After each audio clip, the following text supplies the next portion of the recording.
Welcome to this episode of Sunny Silver Linings. Sunny's guest today is Bob DeMarzo, Vice President of Channel Futures. Today, they chat about how to maintain MSP momentum in the industry, barriers to growth as an MSP, and so much more. And now, your host, the founder and CEO of IT by Design, Mr. Sunny Kayla. Over to you, Sunny. Bobby, thank you so much for joining my podcast today. Happy to be here, Sunny, representing the wonderful Informa Tech Channels brands of Channel Futures, which I think you know, which is our media organization, and the Channel Partners Conference and Expo, which is our amazing conference. It's the world's largest gathering of IT, technology, and communications, I would say, channel executives, and the MSP Summit, which is our new launch, among others. So that's us, Sunny. Yeah, thank you, Bob. I'm really excited about this conversation today because you're at the center when it comes to overall channel trends, the overall ecosystem that we talk about. And I have experienced it firsthand when I was there for 501, Bobby, when we met for the first time there. And it was a very high quality show, and there was just so much happening in general technology solution providers. But then upstairs there was special, just MSP focused event, and I truly enjoyed it. The overall experience, the learning, the networking, and really getting to know a lot of people and a lot of MSPs that were there. That were like high operational maturity MSPs, and this is really the only show where this type of MSP, kind of in terms of the average size of MSPs that you see, because normally you go to other shows and it's like all over the place, but this is where there was a lot of focus on MSPs, and well, thank you for your contributions to this ecosystem, this MSP community, first of all. And I'm very excited about our conversation today.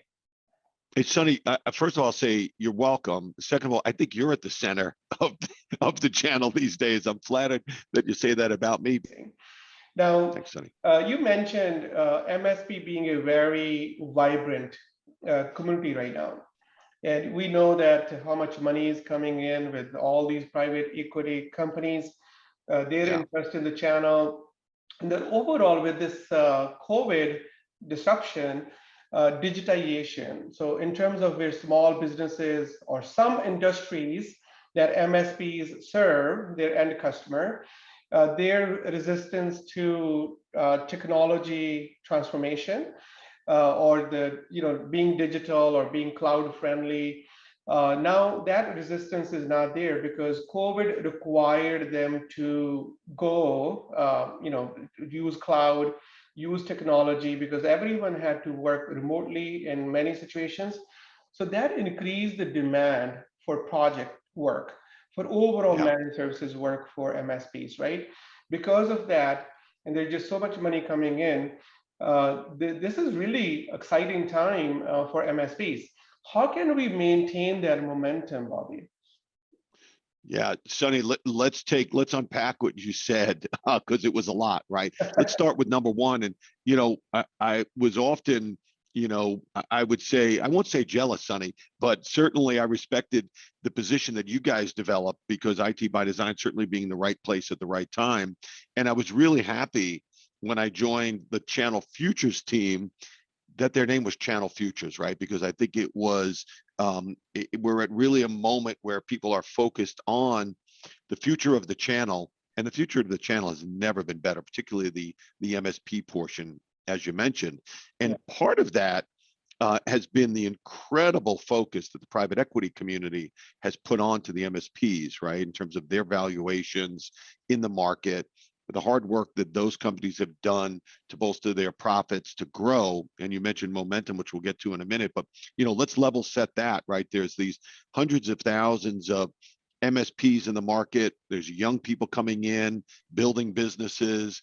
There's older folks that have been in there, probably people my age or so, Sunny, that are saying, hey, I need to exit the business at some point and turn over this business to my family, to the succession that I put in place with professional management, whatever it is. So there's this incredible moment of these companies that are kind of segueing or transitioning to the next level of, we'll say, in the next chapter of their lives, right? These executives are also going on to the next chapter of their lives, right?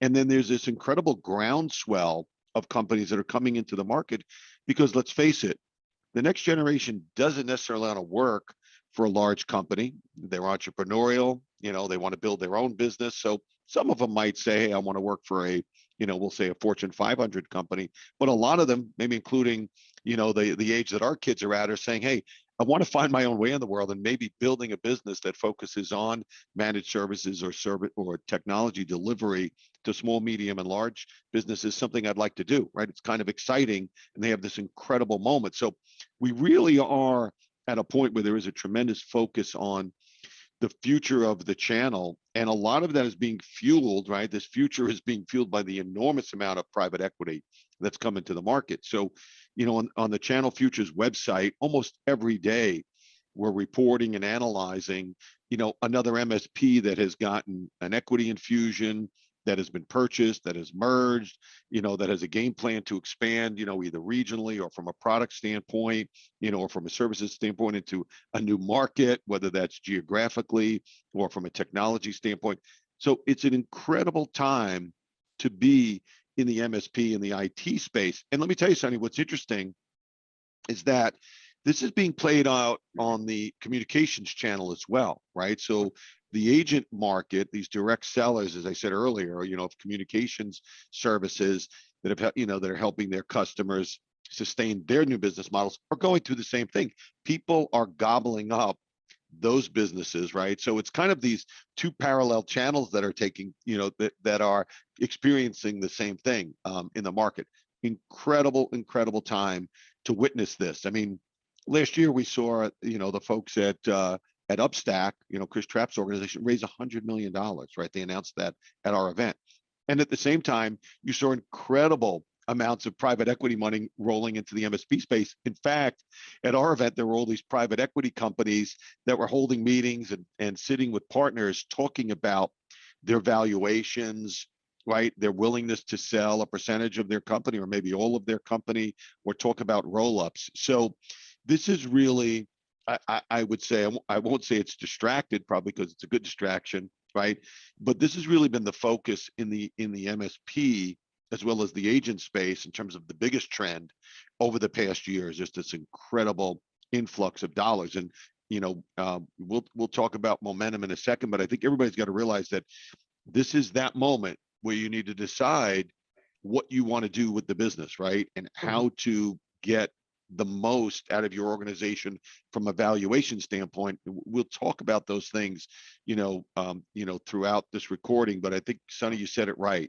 This is that moment for many MSPs to either say, I want to attract the cash to continue my expansion, or perhaps it's time for me, to sell my business and go into something new, right? Because these entrepreneurs, they don't go anywhere, right? They might sell their business and then restart, a new business focused on another area of tech. So I hope that answers, some of your question. Yeah, once an entrepreneur is always an entrepreneur. The way I say it, always.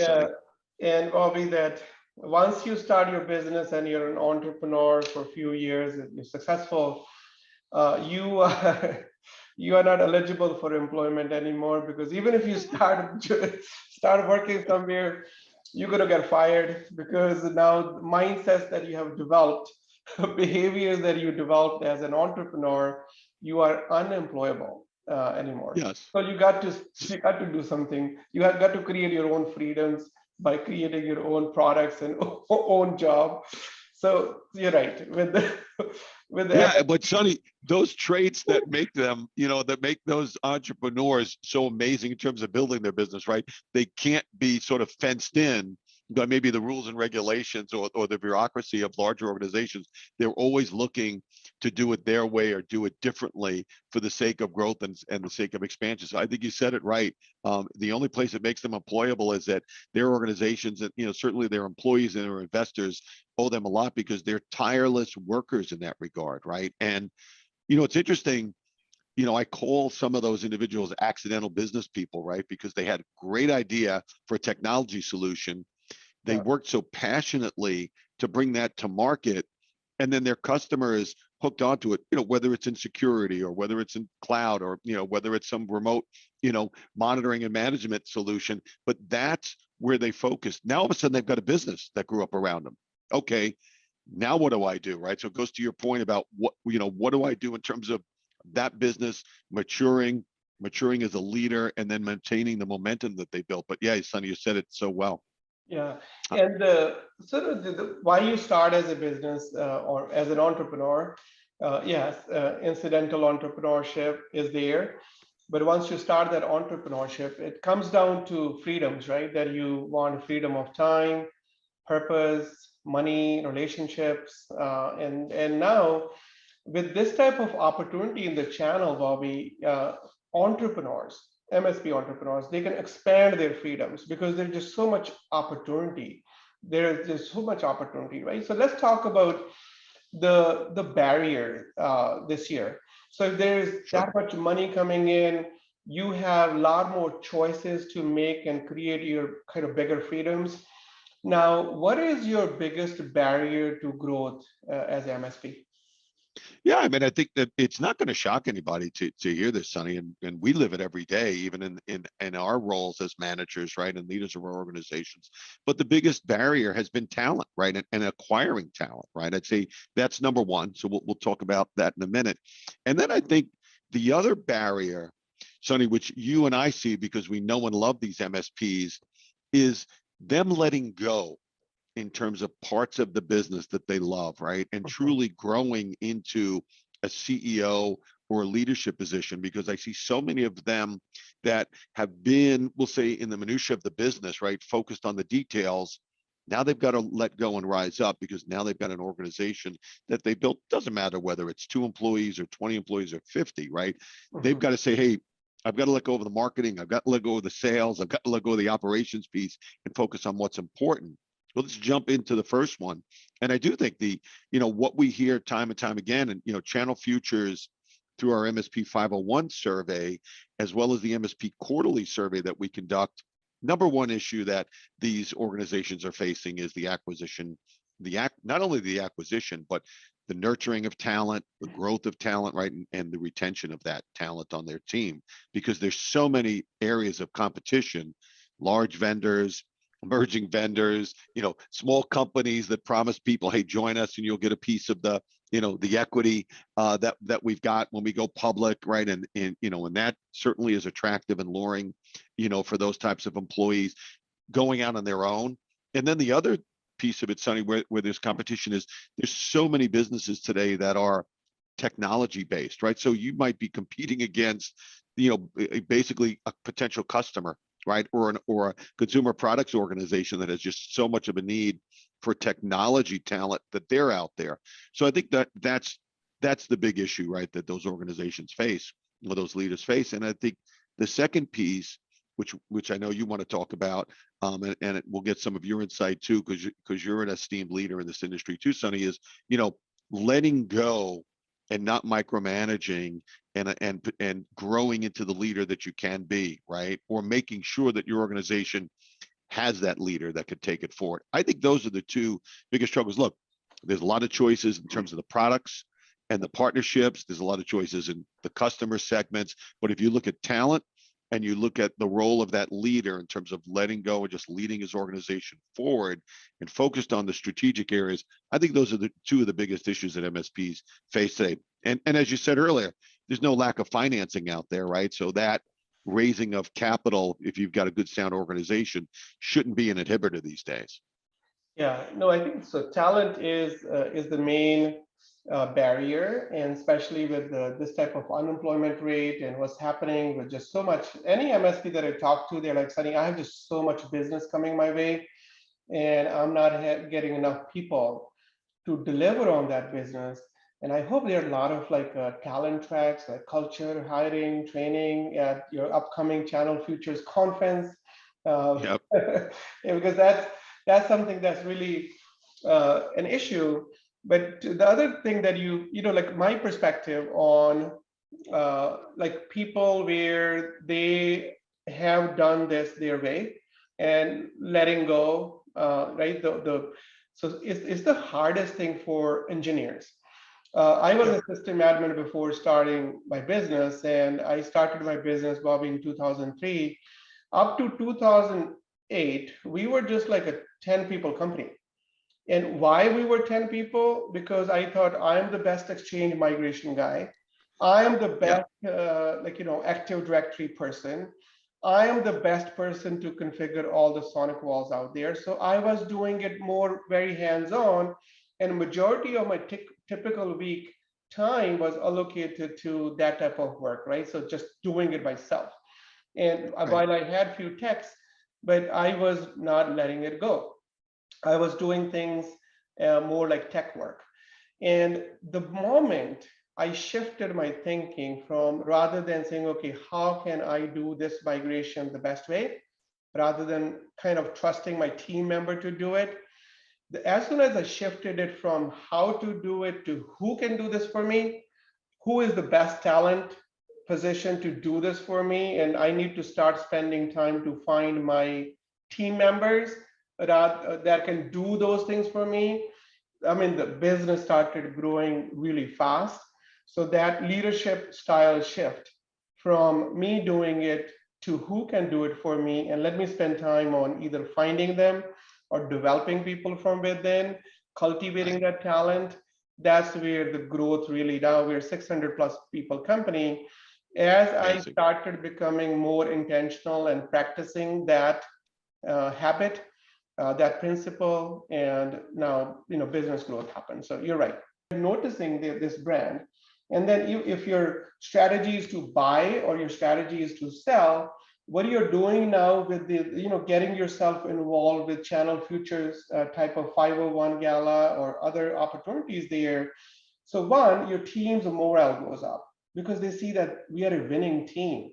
We are a winning company. It's a great, we have a great future here.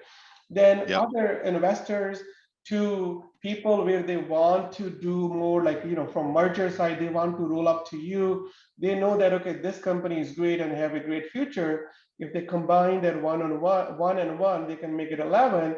So just imagine the opportunities from focusing on the brand. Yeah. Sonny, I think it's interesting, right? Because we got dozens and dozens of applications as part of the MSP 501 Yeah. for individuals to be recognized as the executives of the year or the MSP of the year, right? Lifetime achievement we give out, the Vanguard, the fastest growing, right? So there's a number of awards that we recognize Mhm. from the core of the MSP 501, right? To qualify for the 501, to your point, you've got to have about a minimum of 25 to 30% of your revenue. It's got to come from recurring revenue. Mhm. That's the basis we're judging you on, right? Then we're judging you on your overall revenue, your revenue per employee, your profitability, right? So there's a number of factors in the weighting that we look at that says, hey, these are the industry's best performing MSPs, not the biggest, right? Anybody can make a list of the largest, right? We want to make sure that when it comes to their business model, recurring revenue per employee, their profitability, their sales growth, that we're looking at all of that, getting the proper weighting, right? Mhm. And when those companies and really saw a change in the last couple of years, as those companies that came to get recognized use that exactly as you said as a platform to extend their brand, right? They did an amazing job on social media of saying we were recognized, our individual executive was recognized, whatever it was, right? And that becomes a great moment for that company to be put in the spotlight, for people to recognize their achievements. And as you said, somebody might say, oh, I never thought about joining that organization. Maybe I should take a look at a career in the channel or switch from what I was doing to Mhm. join that company. Looks like they're growing, looks like they've got a great leader. So I think that is, first of all, I'm happy that we're able to honor those organizations and all the hard work our team puts into that, right? Mhm. Secondly, I think that leveraging that is critical.